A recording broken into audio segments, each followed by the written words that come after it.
Hello guys, my self Himanshu Dhawan हमेशा की तरह आपके सामने एक विटामिन डी के बारे में बात करने आया।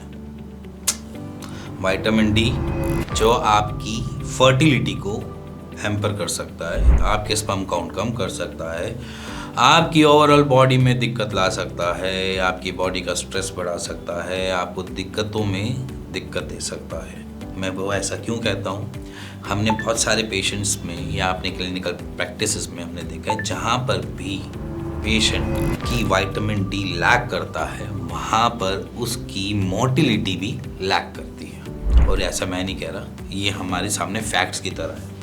हमने बस उनको कुछ नहीं किया, हमने सिर्फ विटामिन डी के सप्लीमेंटेशन स्टार्ट करे। जो नॉनवेज खा सकते थे उनको थोड़ा बहुत नॉनवेज खिलाना चालू किया, वो भी लाइट नॉनवेज, ये नहीं कि सीधा मटन चालू कर दिया, बहुत लाइट जिसमें सिर्फ हम एग को इनटेक कर सकते हैं। साथ में हमने कुछ सीड्स का रिकमेंड किया जिसकी वजह से वहाँ पर उनके इम्प्रूवमेंट आई और जिसकी वजह से विटामिन डी इम्प्रूवमेंट होने की वजह से उनकी मोटिलिटी ऑटोमेटिकली बढ़ने लगी। तो ये कुछ फाइंडिंग्स होती हैं जब हम अपने क्लिनिकल प्रैक्टिसेस में देखते हैं कि वहाँ पर कौन सी चीज़ कब कैसे क्या देनी है। वो एक डाइटिशियन और सबका मिला जुला एक रोल होता है, कोई कौन सी मेडिकेशन यहाँ पर काम करेगी कौन सी नहीं।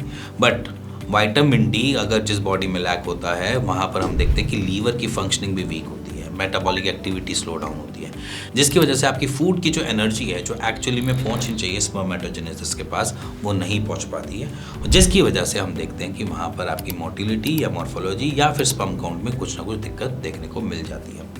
अब हमारे पास बेसिकली पेशेंट्स कुछ ऐसे भी आते हैं जो बिल्कुल वेगन थे, मतलब कि बिल्कुल नॉनवेज को हाथ ही नहीं लगाते थे।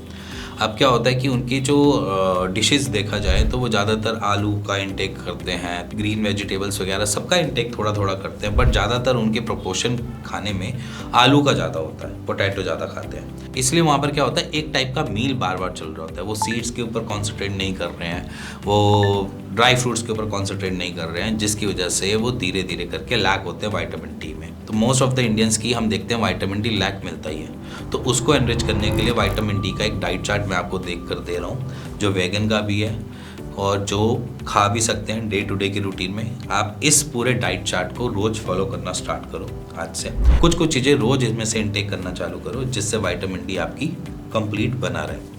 और विटामिन डी अगर आपका अच्छा है तो आपकी लीवर की फंक्शनिंग बढ़िया, आपका स्ट्रेस लेवल कम है और इसी के साथ साथ आपकी फर्टिलिटी भी बेकरार है। तो इसलिए विटामिन डी मेरे हिसाब से परफेक्ट सप्लीमेंटेशन में आता है जो आपकी स्पर्मेटोजेनेसिस को बढ़ा सकता है। हम कुछ एलोपैथिक प्रिस्क्रिप्शन भी देखते हैं जहाँ पर CoQ10 दिया हुआ होता है, जिंक के सप्लीमेंटेशन दिए हुए होते हैं। तो कुछ तो डालते हैं विटामिन डी, अगर कुछ नहीं डालते हैं तो प्लीज़ आप उसमें ऐड करवा सकते हैं विटामिन डी के सप्लीमेंटेशन अगर उनकी रिपोर्ट्स में विटामिन डी कम आ रहा हो तो। सो गाइस, मेरे ख्याल से विटामिन डी बहुत इंपॉर्टेंट सप्लीमेंटेशन है, उसका इनटेक आज से स्टार्ट कर दो। आपकी स्पर्म में कोई भी थोड़ी बहुत दिक्कत आ रही होगी तो वो वहीं से ही कॉप अप कर लेगा और आपको अच्छे से स्पर्म प्रोड्यूस करके दे देगी आपकी स्पर्मेटोजेनेसिस।